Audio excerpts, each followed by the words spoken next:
Go. Good morning once again. I understand we had some technical difficulties, seem to have been resolved. It's my pleasure to introduce Dave George, VE1 AJP, whose presentation is Answering the Call. Dave's background, I'm surprised it's only a few lines as opposed to several pages, but I would thank him for that.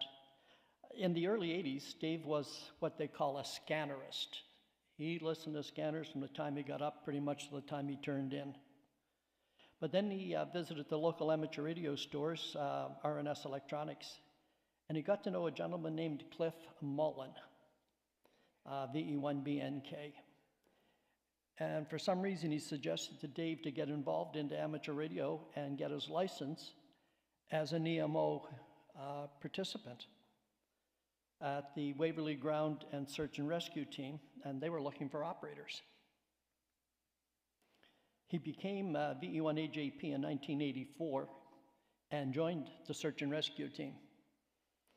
His interests in emergency communications particularly are in VHF and UHF comms, and is currently the Tactical Communications Officer within Halifax Search and Rescue. And his wife, Sherry, VE1WST, is also part of the logistics crew. So with undue time, Dave, would you care to present to our audience? Thank you very much. Thank you, Dave.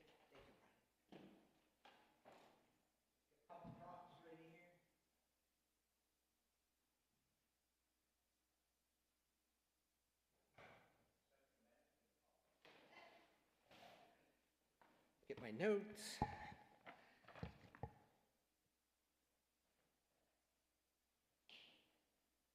Pen, glasses if I need them.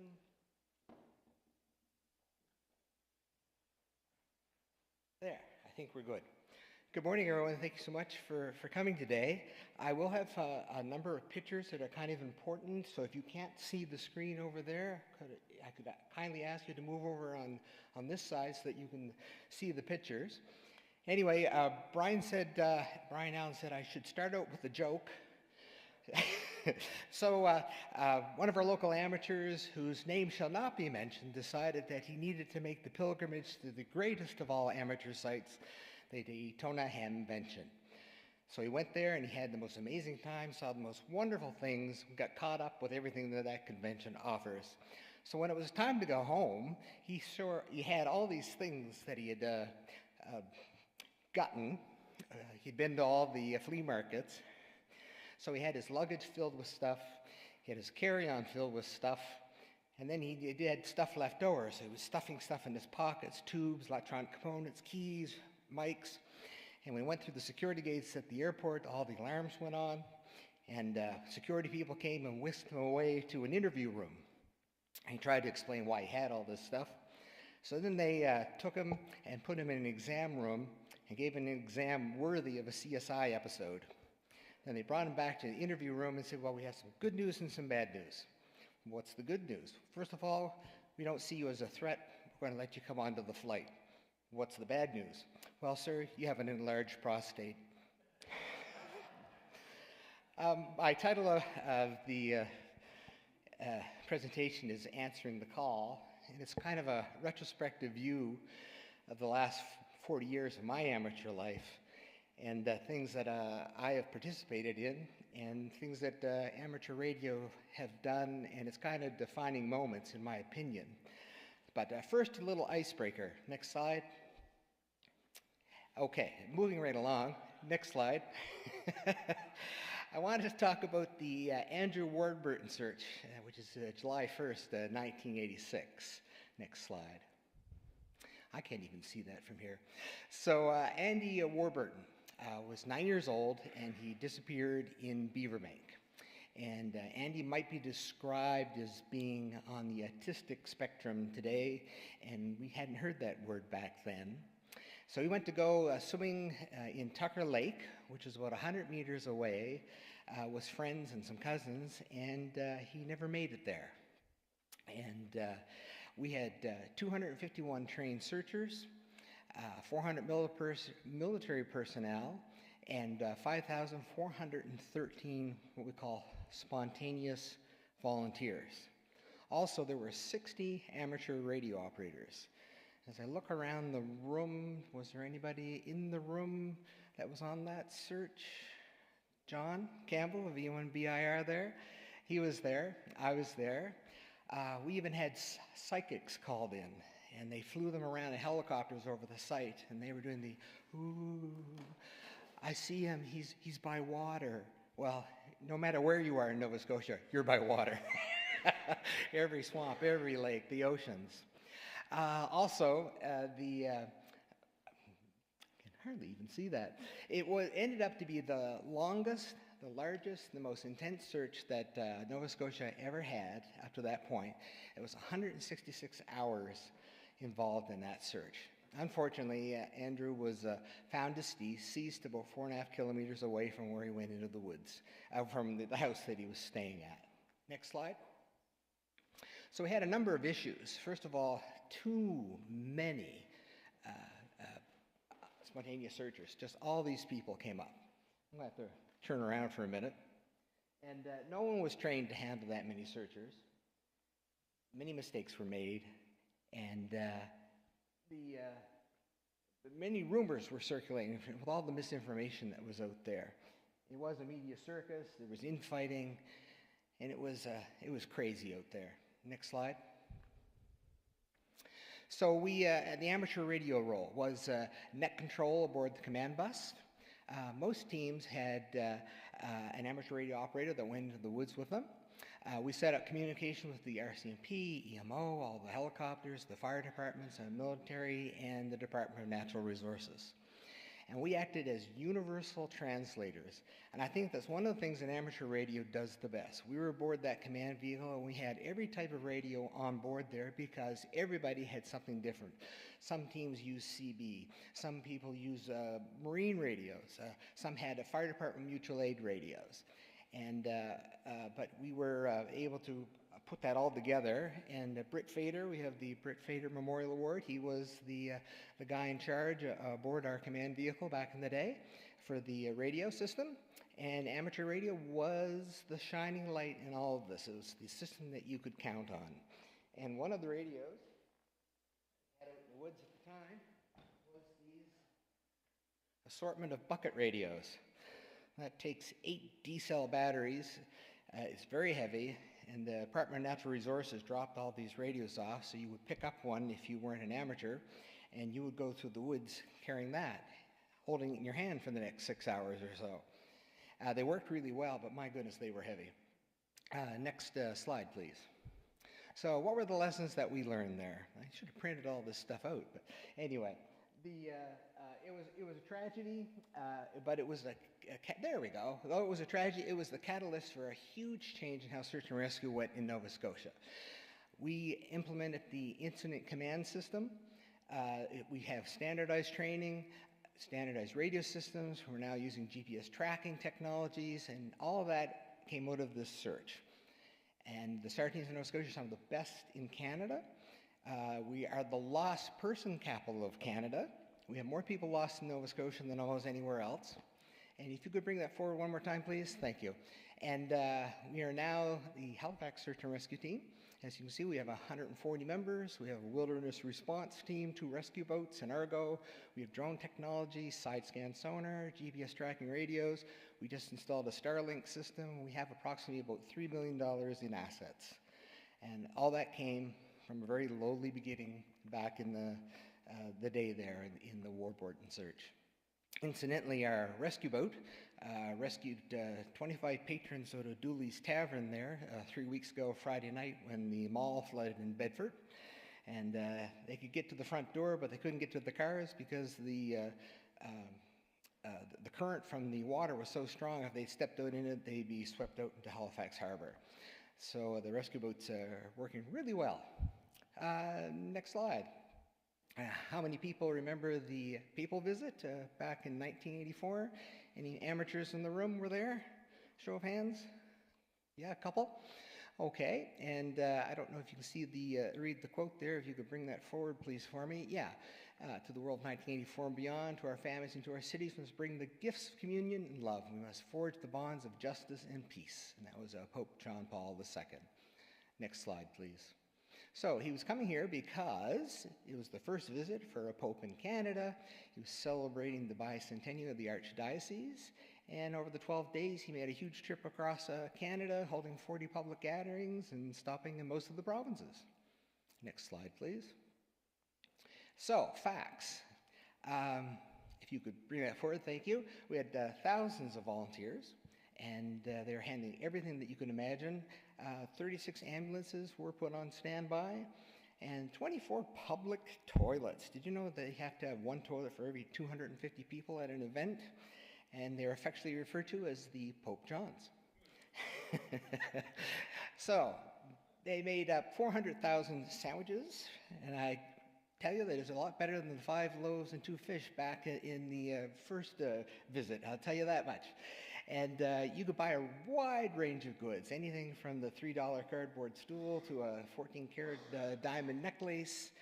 And he departed from Shearwater to the Office Commons in the Pope-mobile. And that lovely picture there, if you could bring it back, the picture, that is the Pope soap on a rope.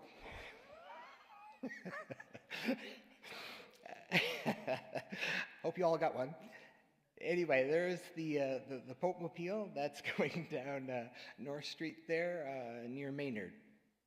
And this is a picture of the papal chair. I couldn't find one from the Halifax site, but this is one they used in Dublin. And you could purchase one of those for $3 and take it with you to the site. Next site. And so we were told when all this was going on that we could expect estimated crowds from 300,000 to 800,000 people arrive. And they're also telling us that there were at least 200 buses carrying pilgrims coming up from the States. But because of the bad weather, the actual attendance was approximately, and thank goodness, it was about 80,000 people.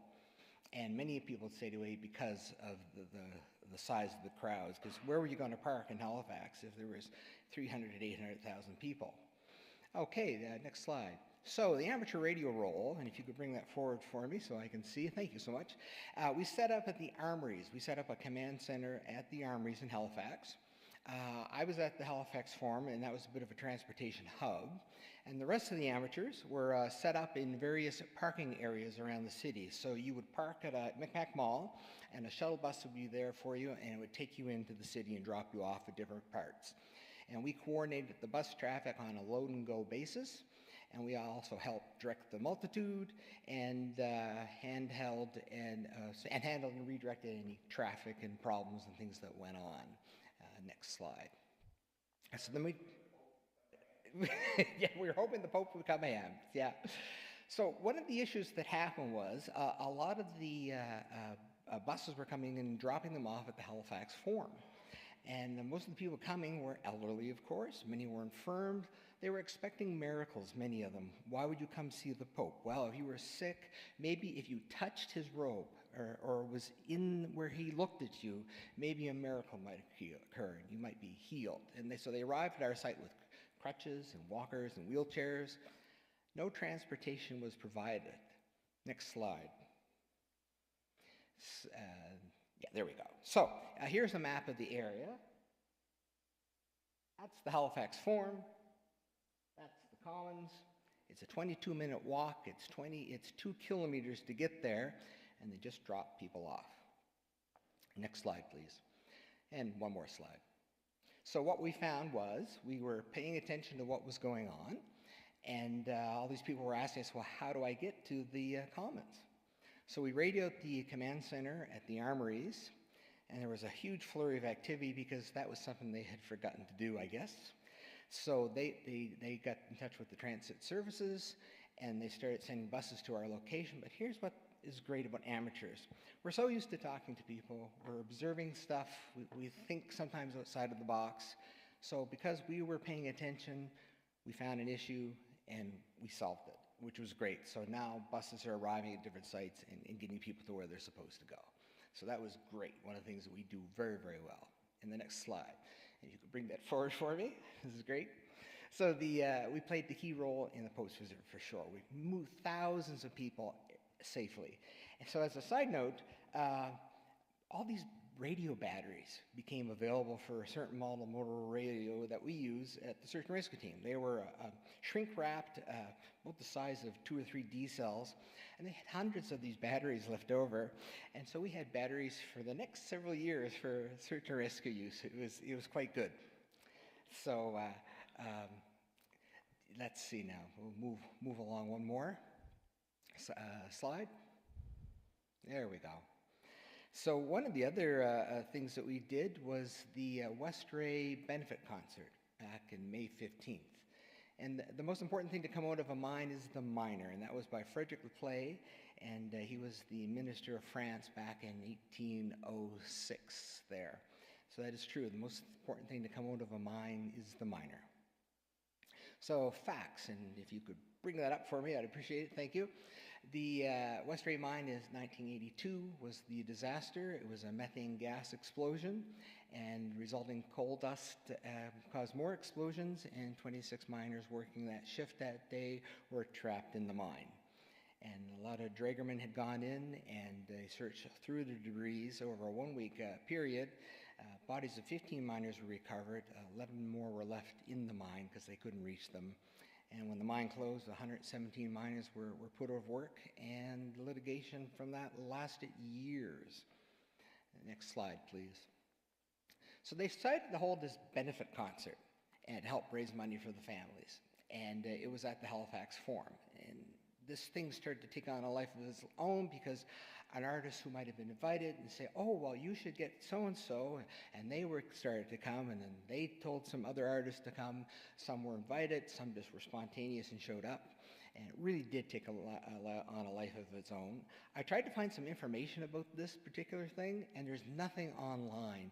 CBC did have an archived video of the event, but the link is broken, and there's just absolutely nothing out there, which I thought was kind of interesting because it was kind of a big event. Next slide. So what we did was, Peter Devaney, V1JI, he called a number of the ham radio operators from the various clubs to help support a command center inside the Halifax Forum. So our roles were defined as security, traffic control inside the forum, and traffic control outside the forum.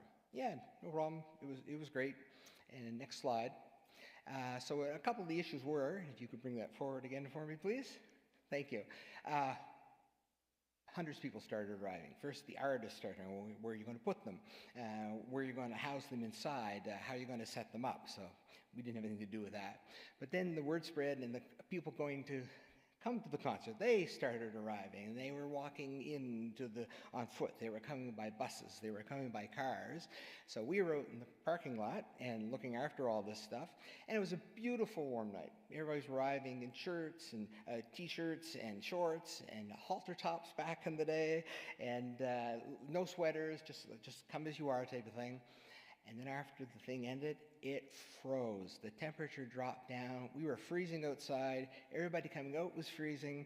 It was a very interesting night for sure.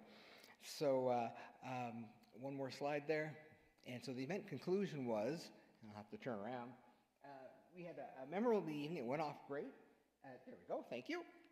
Amateurs greeted hundreds of people. The first people saw when they came was an amateur radio operator, and it was amazing. It was just great. And we provided an extremely valuable service. Problems were identified very quickly, and because we were working right with the organizers, side by side, anything that happened, we could get a direct response, and it was an amazing event. And it was something that I won't forget. And okay, we'll move on to the next one. Septemberfest in '95 in Hubbards. Beach Fest 97 also in Hubbards. Beach Fest, and I can't remember the year, but it was in Clam Bay. Anybody remember those or were at it? No? Okay. Well, it was a series of music concerts that were first held at the Hubbards Beach, and the last one was at Clam Bay. And we set up remote parking areas. So the Shore Club in Hubbards is very small, and you can't bring a whole lot of people in. There's just not enough room. So the Halifax Search and Rescue Team, we provided our command bus to help coordinate the transportation, house all the radio equipment, and then we had the Halifax and Dartmouth Amateur Radio Club people provide communication from the sites where they were parking and riding, and then at the event, and there were shuttle vans, and we were directing traffic and welcoming people into the site. So that was great. So that was our role: coordinate the movement of all of the vans at the concert site, set up the park and ride, liaise with the festival organizers, assist and look for problems, and provide some localized communications on Simplex. And we made a whole whack of observations at the 1995 event that made the 1997 event go a lot smoother.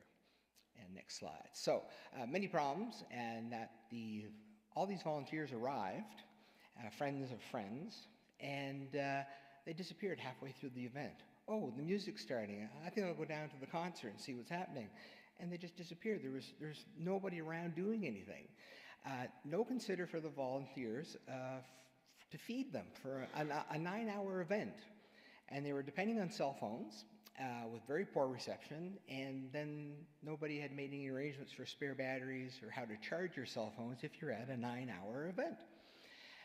The Zinc bus contract, it ended at midnight. The concert wasn't over yet. So there was a whole flurry of activity in the background trying to figure out how to renegotiate the contract so you could actually get the people out of the venue. And buses were starting to run low on fuel, and the Irving service station Hubbard's closes at 10 o'clock.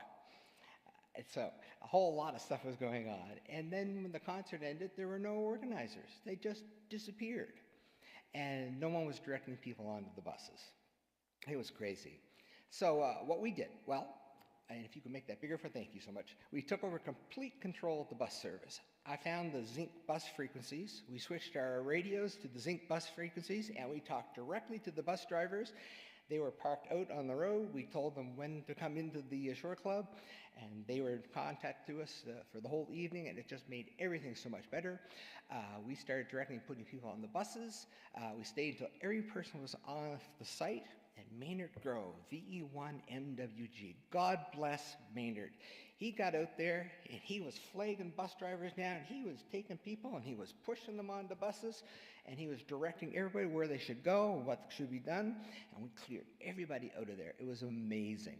So fortunately, Beach Fest 97 went a whole lot smoother. So there you go. The conclusion, having the Star Command bus brought everyone together in one area. And if you can make that bigger for me, please. I'm going to read that myself. Thank you so much. And we wanted to make sure that in the next thing that you have the organizers and the radio people all together. The communications network made the whole event run so much smoother. We had shuttle vans that were using cell phones, and the cell phones didn't work, so we had radio amateur people in with them, taking talent back and forth, bringing food back and forth. Cell phones just didn't work, as I said, and they decided that a radio network is absolutely necessary for any future event, and that handheld radios were the bee's knees. No cell phones, just instant communications, tactical messages back and forth. That was where it was going to be for the next thing that happened. So one of the funny things, I always try to find the humor in everything that I do and everything I talk about. So one of the things was Murray Ellery, V1ALS, one of our hams, was at the event, and he got stuck out in a remote area. And when his service shift ended, he came back, and I saw him in our command vehicle, and he was completely wiped. He was hot, he was tired, he had had enough. And the only thing I could offer him to eat was a cold plate, which arrived in a little plastic box, 3 tiny little pieces of fried chicken.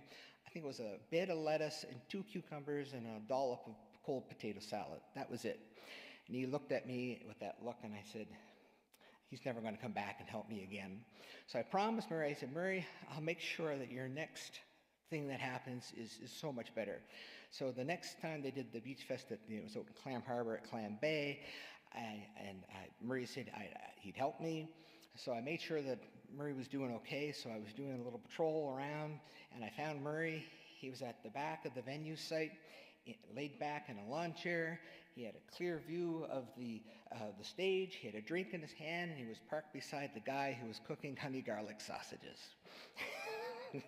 So he had a great smile on his face, and thank you, Murray, for coming back. That was great.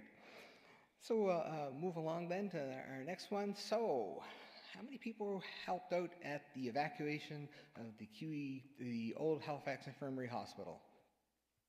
No one. All these events, nobody's here that remembers them.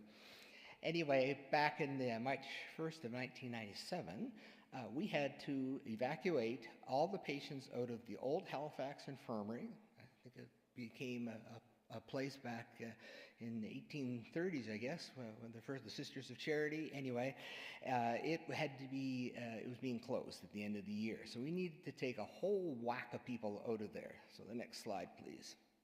So we had to move, 280 patients out of the old hospital system and move them into other locations. And the big deal was we had to check out each patient when they left one hospital. We had to make sure that they actually checked into the next hospital, and we had to make sure that we didn't lose anybody. So, next slide, please.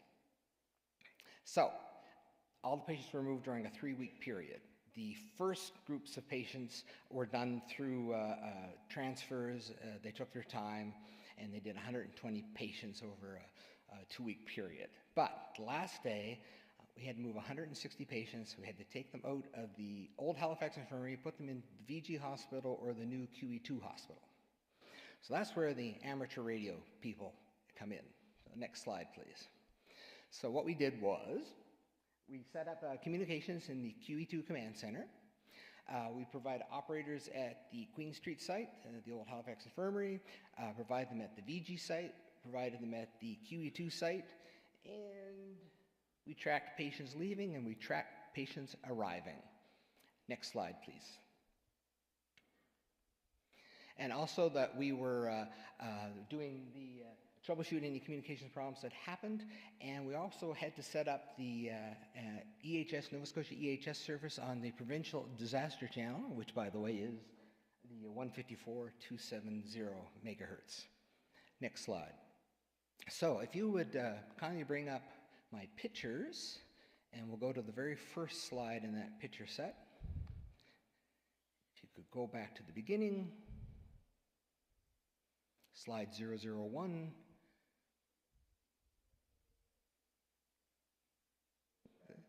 There, we'll go back in time. There we go. And if you do an F11 there for a full screen.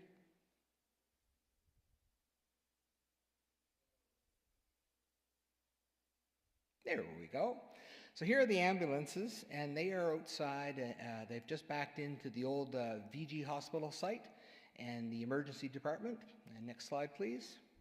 And here we have a patient who's just coming in, and there is Dave Musgrave, a very young Dave in the background, V1 EDA, and he's checking on people coming in.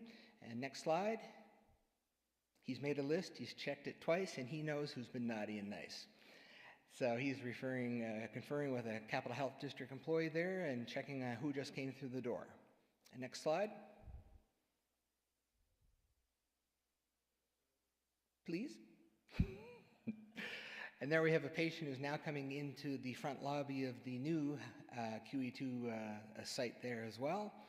And that's in the background, you can hardly see him, but that's Don Ball, the late Don Ball, V1DOB, one of our ham radio operators. Next slide. And here's Howard Dixon, V1DHD, with a group of the Capital Health District employees and making sure everything is going smoothly. And the next slide.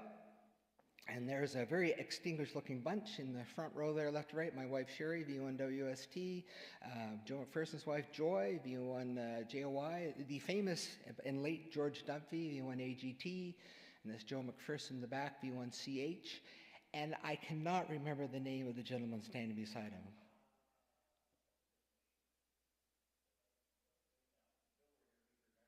I know. Yeah, really good guy whose name I'm so embarrassed, I just can't remember. It's escaped me. The next slide. This is the Capital Health District, the War Room, and the gentleman here, he is one of our biggest supporters of amateur radio, Jim McDougall, in the health services system, and he saw what amateur radio could do, and they wrote it into the plan for the Capital Health District. Next slide, please. This is one of the EHS personnel. This is the VHF radio that was set up for them, and they are on the Provincial Disaster Channel. And the next slide. So, how do I communicate inside a hospital? Well, I brought a whole bunch of metal AV carts from my work, and I set a mag mount on top of it, and we had intercommunications within the hospital for the whole vent, no problems at all. Next slide. This is Bernie Marshall at V1WGS, and he has a ICOM 2GAT beside my Yaesu 530, and Bernie can't get out. He's in the VG emergency department, and anytime he got on the radio, we could barely hear him, and it didn't work. So what to do, what to do? Next slide, please. I found a metal garbage can. I found a wet floor sign, and I put a mag mount on it in the parking lot. Next slide. And here's the other gentleman whose name I cannot remember, but there's the 2GAT, antennas off of it. He's got the antenna 50 feet of coax going out to the parking lot. Perfect communications for the rest of the day from the VG emergency department. It worked just great. And here we have the front of the QE2 Health Sciences Center there, with the ambulances coming in through the front door, and that is an old 7-foot projector screen stand. We were throwing a bunch of them out at work because the projector screens are old, decrepit, and ripped. I tore the screens off of them, and I kept the stands.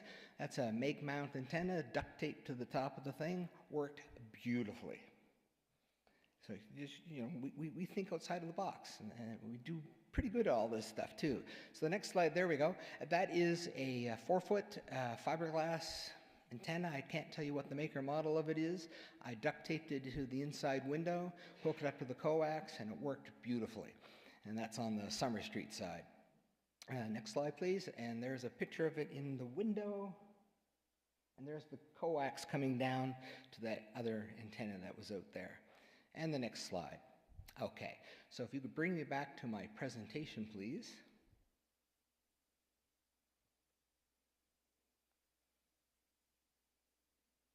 Incidentally, the old Halifax infirmary there, I had my tonsils out there. I had my wisdom teeth out there. I had my first kidney stone there. Takes me back. I had my second kidney stone there too. Highland car rallies back in the late 80s, early 90s. Anybody there for the car rallies? One. Thank you, John. I'm glad you're here. Back in the sort of the late 80s and 90s, we did these car rallies for the Highland Car Rally group. Next slide. And what we need to do was we needed to communicate from Dartmouth, waterfront, to the wilds of Stewiacke and back. We had communications from the beginning of each stage to the end of each stage. We had safety cars and safety groups, and we had what we call a zero car, an opening car, and we had service vehicles and pit areas, and we needed to provide communications for all these different services and places. Next slide. And if you could bring that bigger for me, thank you so much. There we go. So we participated in at least 3 Highland car rallies back in those dates that I'm familiar with, and we had to set up the then Waverley Ground Search and Rescue Command vehicle in the parking lot at the Dartmouth waterfront. We had a huge number of amateurs participated, and the last part of that slide is we had repeater linking wherever we could do it, and I know that everybody had a blast. And next slide. So we had a very successful events, organized, pleased with everything that we could do for them, because without our help, nothing would have happened. We had up-to-the-minute reports being posted, and everybody was able to hone their skills in all the things that we did.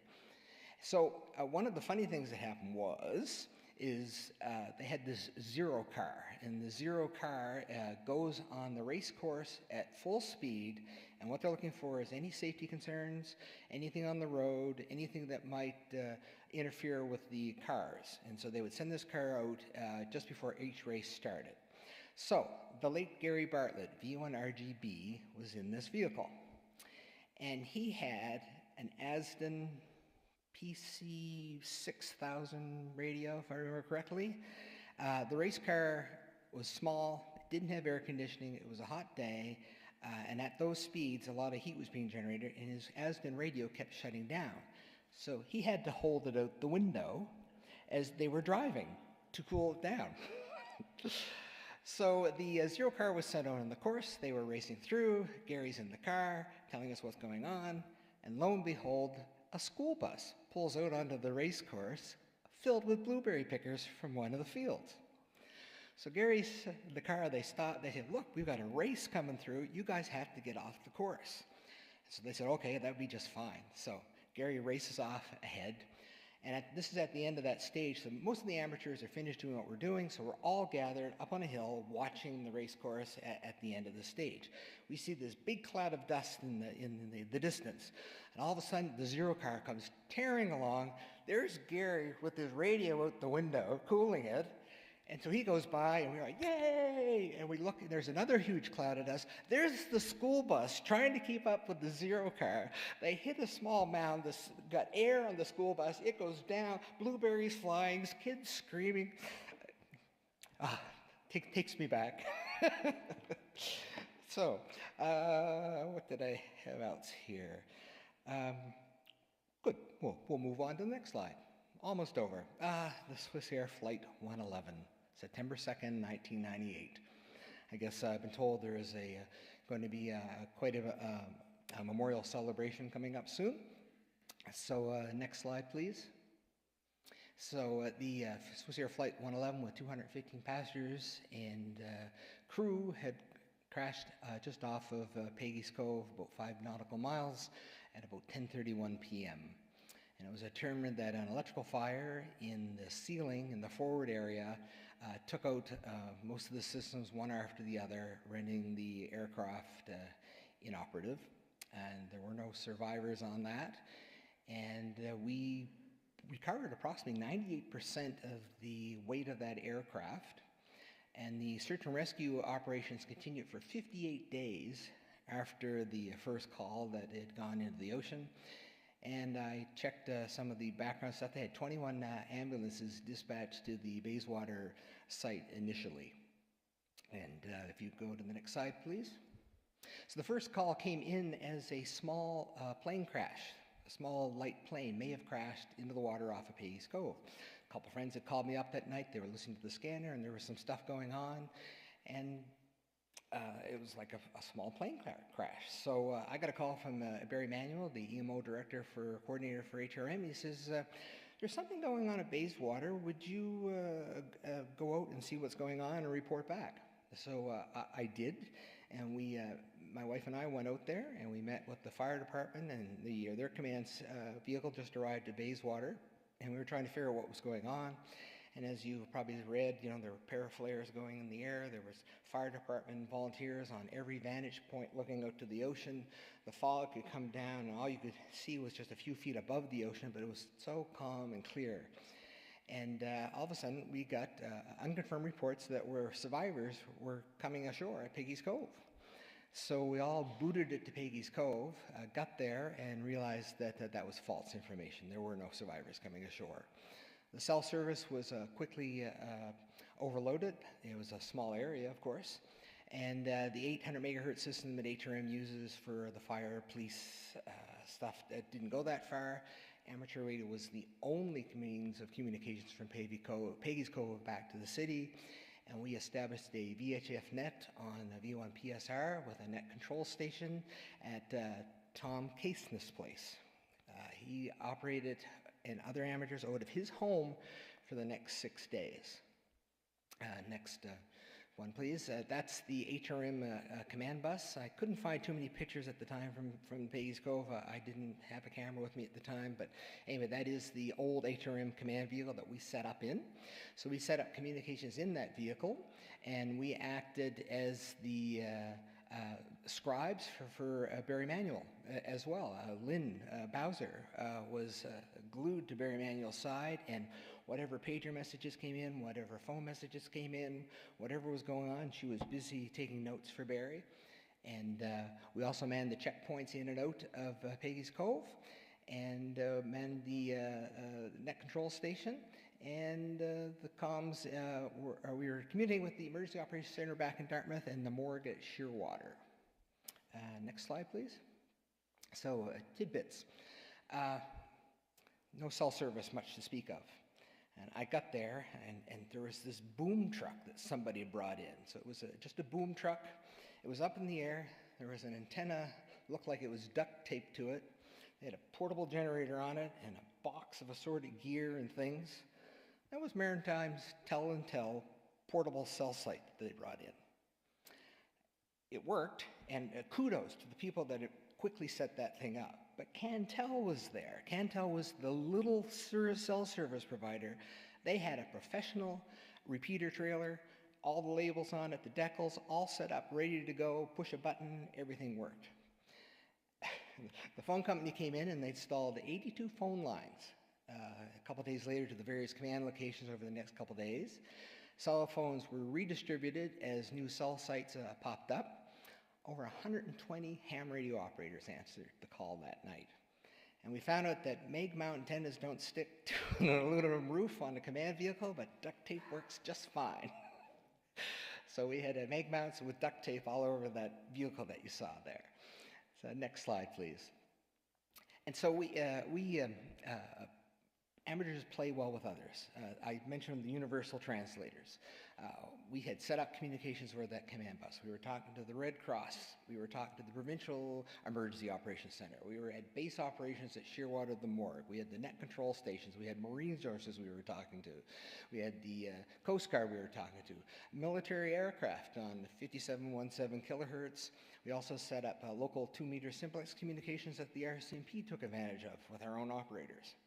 So it was amazing what we had going during that time period. Next slide. Over the next several months, the ground search and rescue teams scoured the coast from Mahone Bay to Martinique Beach. There are 365 islands off the coast of Mahone Bay, and every one of them was searched. We set up the SAR command at the Whalesback Country Store. There's a campground in the back, so that was our base of operations. And though we used a mixture of RCMP simplex frequencies, EMO frequencies, but any search team that went out had a ham radio operator, we were using the ham frequencies. We used the repeaters and we used simplex. Couldn't have done it without the ham radio. So we did 400 taskings with over 40,000 person hours, and we found airplane parts, personal effects, and human remains. And that carried right on to almost December. Next slide. And we were successful, so successful in doing roles and stuff there, but we don't always need to communicate. Amateur radio operators think, well, I just need to be on the radio at times. Well, we can put you at the entrances to Peggy's Cove. We can man a checkpoint with you. You can, like Lynn did, assist with data. It was amazing. And we did from there to Woodside EOC, the Shearwater Morgue, and we were extremely valuable service. But some funny things did happen, and I always try to keep those in mind when something happens. I was assigned to go down to the command check post at the beginning of the road up to Peggy's Cove so that people couldn't come in. And while I was walking down, there was these two guys. I think they were the Coast Guard Auxiliary, and I noticed them trying to start a generator. And from my vantage point, every time they pulled the cord, the light in the generator would flash on and off. So they pulled the cord, flash, flash, pulled the cord. And the guy got mad and he kicked this little generator and it rolled over. And so when I came up to him, I said, you know, the low oil light is flashing on and off. Low oil light? So took out the thing, took the dipstick, no oil in the thing. Got on our radio, talked to somebody, says, we need a couple liters of oil down here at the checkpoint. A truck arrives a short minute later. Oil and thing, first pull, generator's up and running. And while I was there one day at the front there, the American Television Network arrived. When they got to the Halifax International Airport, they couldn't rent a vehicle. There were no rental vehicles to be had in Nova Scotia. So what did they do? They went to the first used car lot they found and bought everything they had. I was sitting there, and there was this fleet of old Cadillacs arriving at the site. In the background, you would hear a lowrider, the theme from Shaft going on. I expected some guy out in a big pimp hat with the gold chains, the bell-bottom pants, but that was the American media arriving in all these old vehicles that they purchased. So that was kind of funny. The road to Peggy's Cove is really narrow. One of the big satellite trucks went up the end of the road, couldn't turn around, so they backed into this guy's yard, immediately crushed his septic field. Sank down on his septic system, and there's this satellite truck kind of stuck there for a little bit. So the guys got out, apologized to the owner, and he said, what did they say? They said, they wrote him a check immediately for $5,000, and then they said, how much can we rent your house for the next 6 days? And so they paid him $1,000 a day for his rental house. He was washing the dishes at the time. He handed them the dish towel, grabbed his keys, and walked out the door. A boat carrying reporters from an American tabloid newspaper decided to charter a boat, and they were all steaming towards the site, and they were all turned back because it was a crime scene. So they were not allowed to be there. And some of the reporters had paid fishermen to take them out to the ocean to see what was going on. And they behaved so badly on board the boats that the fishermen turned around and took them back to shore. So don't mess with us here in Nova Scotia for sure. And the next slide, please. Hurricane Juan, September 29th, 2003. Just watching my time here. And next slide, please. So Juan made landfall between Shad Bay there and Prospect and HRM, and it had a Category 2 hurricane with about 100-mile-per-hour winds, 160 kilometers an hour. Described as the worst storm to hit Halifax since 1893 when Hurricane San Roque hit on August the 21st. Damage estimates over $300 million, 8 fatalities, and because it was so destructive, they decided to retire that name so it won't be used again. And next slide. So there's the cone of uncertainty, and they call it the cone of uncertainty because it's based on the last 5 years of weather data from the National Hurricane Center, and it's the error sampling that they use. So it could go into the center, it could go to the left, it could go to the right, but that's called the cone of uncertainty, and that was the first time they used it was for that hurricane. We see it all the time now. Next slide. So there's the hurricane actually headed towards Nova Scotia there. And as you can see, it went right over us for sure. Next slide. And there's a little bit of a graphic there where the hurricane went through. And you'll see that on McNabb's Island, there's a reported wind gust of 176 kilometers an hour. But it wasn't really a rainfall event. St. Marcus Bay had 52 millimeters of rain. It was a wind event for sure. And we'll never forget it.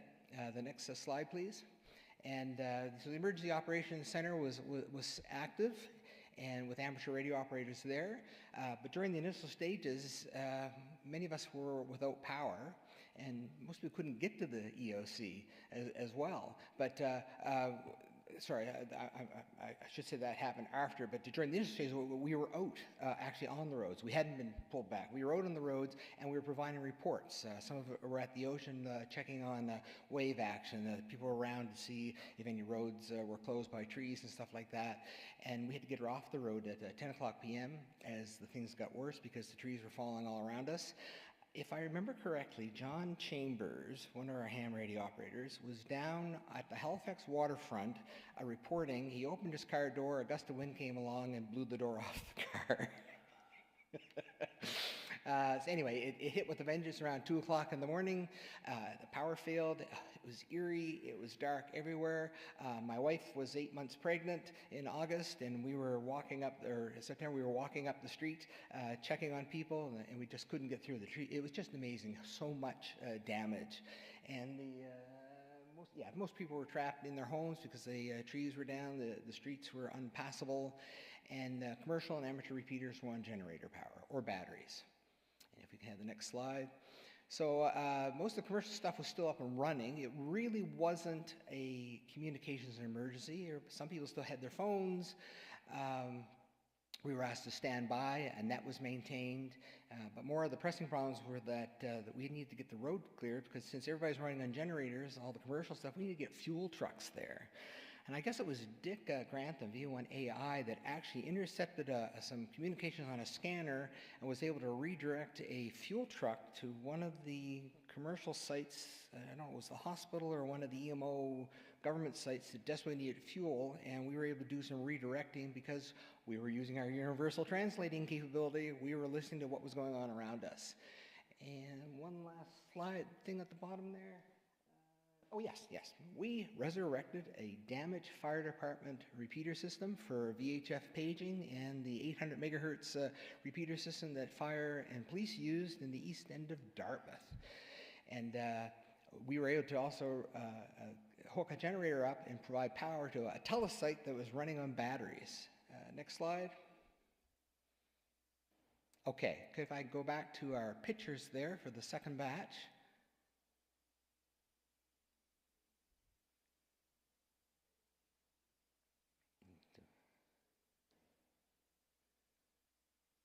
Okay, and the next slide. Yeah, that was it. Just go to the next slide. Yeah, next slide. There we go. So that's the Emergency Operations Center at the EOC. And it was a little bit smaller back in the day, but everybody's busy doing something there. And next slide. And that is Barry Manuel, the EMO coordinator of UNJRG. And he is busy looking at some reports coming in. Next slide. It rained like you wouldn't believe the next morning. And all of a sudden, the skies just opened. No wind, a beautiful sunny day, and the rain just poured down. A friend of mine lives at King Street in Dartmouth, has a century home, just renovated it. The hurricane blew the roof off the back of his house. The rain came down, and he lost everything in his house. And that's out in front of the Dartmouth General Hospital. And that just happened a couple weeks ago, too. So they haven't fixed the problem yet. Next slide. So that's what the antenna system that came down at the Mount Edward Road site at the end of Dartmouth there. Next slide. And that tower fell over on the generator house. Next slide. So there we have the 800 megahertz unit. I think it's the UHF stuff, the VHF stuff that was there, and it was broke. But it was still active, and we were able to access it to see if it was up and running, and I got a call on the radio that says, "Can you hit the repeater from there?" So I walked over and I went, and said, "Yep, I can hit it." Anyway, next slide. There's what's resting on the generator house, and I don't think there is another slide for that one, so next slide. Yeah, okay. So we were able to take the generator feed from the building that was working, and we powered the TELUS site, and Pat Kavanaugh and John Chambers, Bill Elliott, and some others were able to take antennas off the broken tower, put them up on the TELUS site, and we had everything working back again one more time. So that was great. That's the Dartmouth waterfront at the ferry terminal. Next slide. That's the, you can see it in the background there. There's a train lying on its side, and you can't see it, but there are three guys standing there on the railroad track, and you can just imagine what they're saying to each other looking at that mess. And next slide. I was across from the public gardens. That is a fence that's stuck in a telephone pole at the top of the telephone pole across from the public gardens. Next slide. That's the public gardens, the main entrance. And one more slide. That's a bunch of trees on Boland Road there in Dartmouth, tipped over. And I think that's the one more slide. No, that's the end of my slides. You can take me back to my presentation. We're almost through.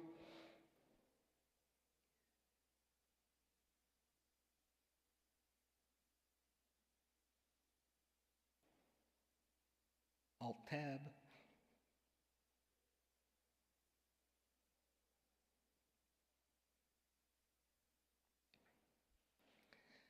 So amateur radio was not really used that much, but our technical experience was used to get things back up and running. And the greatest thing about that one was we had amateur radio operators sitting at the same table with all of the key people from HRM. So they were seeing us face to face and knowing what we could do if needed. Next slide. And so other notable events over the years, the Blind Sport Nova Scotia, we used to do the Run for Light in Point Pleasant Park. I don't know if anybody of you were on that one. I did that for quite a few years. There were some RAC exercises that were held at Debert with EMO Provincial, EMO Municipal. We did the MS Bike Tours to Truro, plus the MS Walks here. 911. When that occurred, we had 42 aircraft and 8,400 overnight guests. Amateur radio played a key role. We were sent to the various comfort centers, and we were able to help people. My personal remembrance of that was I got called by Barry to reach out to one of the Hindu organizations. We had a large number of folks that arrived at Exhibition Park, and they needed to know which way Mecca was. So we sent actually search and rescue people out there with a compass, and we set them all up, and they were very grateful. We've done the Lethbridge car rallies. We've done numerous SAR events since 1972. There's probably lots of others that ham radio have been involved in, but I just want to mention 4 quick things that I forgot to mention. The Warburton search. Bones McMillan was one of our amateur radio operators whose call sign and first name I cannot recall, but I always remember Bones. He was through the woods. They came across a well. He looked down the well, and off out of his pocket dropped his ICOM 2AT down the well. Fortunately, there was only about 5 feet of water in the well. He says, "I'm not leaving without my radio." He stripped down. They grabbed him by his ankles, and they dipped him into the well. He grabbed the radio, and they pulled him back up. And the Icon 2AT back, they had little thumb switches on top, and his were a little gritty. He said after that, when he cleaned the radio out, dried, his radio never worked better. One of the crews going through the woods there found something unusual in the tree. They went up to look at it. The guy climbed up. It was a bucket full of dynamite. They left that one quite quick. Tons of food being poured into the search site. An 18-wheeler filled with lettuce sent to us by Sobeys. 18-wheeler, nothing but lettuce. Like we're giving salads to people to take in the woods with them. Couldn't use it, couldn't do anything. Anyway, we had a couple slices. Everybody had chocolate bars. They dropped chocolate bars. Everybody's dropping chocolate bars left and right. Everybody going in the woods grabbing chocolate bars. Did you know that chocolate bars have a laxative effect? Everybody's going through the woods, dropping off for a few minutes and coming back. All the other searchers, ooh.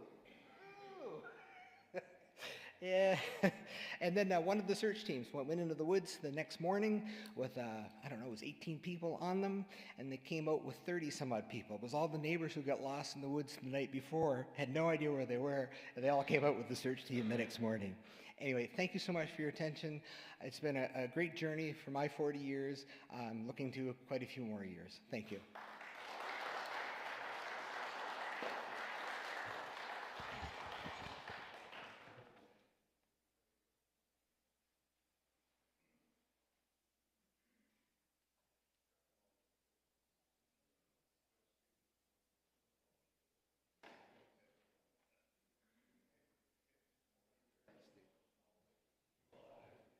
Okay, we're finished our second presentation. Dave, thank you.